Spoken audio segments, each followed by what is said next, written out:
What are your influences? Well, my influences besides my beard, my tight pants and such, my film influences are zombie movies, horror movies of course. Usually in the 80s, that's when they are good.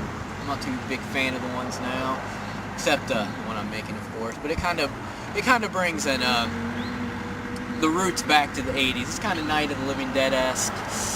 All the good flicks. My influences, yeah, I would say that's it. Who's your favorite director? Oh, my favorite director. I'd have to say my favorite director would be American. Would be George Romero. Oh, he's put out some good films. If you haven't seen them, I'm not even going to mention them because you should see them already. Italian would definitely be Dario Argento, and I think his daughter's pretty cute. Where'd you come up with the idea for this movie? The idea from Hillbilly Zombies From Hell, it originated, I was still working at Video World, and I don't know, a fellow crew member and worker, a helper of this movie, Jeffrey Davis, where we were working at Video World, and we were just talking away like I usually do, not doing work like I'm supposed to since I was a manager and such. I saw Traveling Sisterhood of the Traveling Pants, and I was like, I think we should make a male bonding movie, something with dungarees or something. And then I looked across the Rosebud, the plaza, and I was like, man, trailer parks. And I was like, then I envisioned zombies coming. And I was like, and then the idea just kept going and going, like alcohol, prohibition, everything. And then we it's a funny story. I'll tell this. I'll let you guys hear this one. We were going to do a little photo shoot just to see like the scenes and how everything would work out. I'm not even going to say the costumes. We were all in our costumes, makeup and stuff, and we were in the trailer park.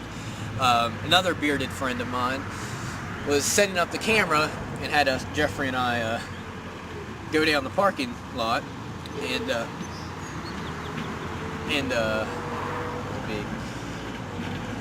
and we saw people on the porch and it rattled us, so we left, and then we got pulled over by the cops, and we're like, oh man, they're gonna stop us. They stopped us. They're like, oh, what you doing? We told them about it. They're like, oh, that's pretty cool, and like just keep low and come back later or something. So we left. Then they pull us over again, and we're like, Jesus, what do we do? Do you have a tail light out or something? Or I think I just made the last part up about the tail light.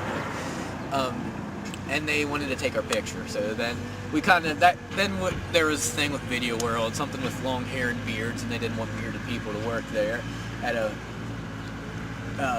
video shop. So you can't have beards there in corporate Clarksburg video stores. So that kind of killed the idea.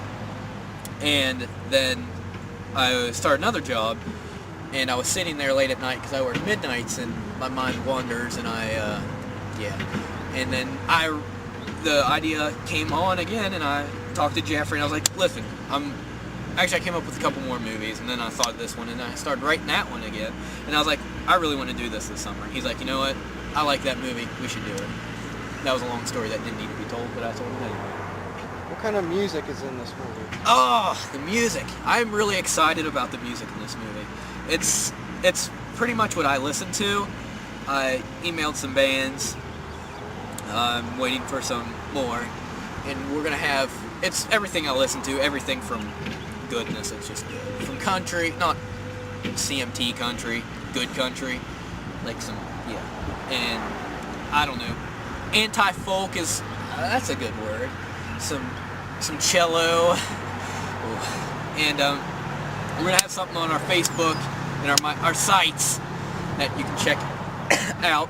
It's going to have every week from next week or so, I'm going to start posting bands that are going to be on the soundtrack, and you can see them there. It's kind of a cool thing to do, I guess.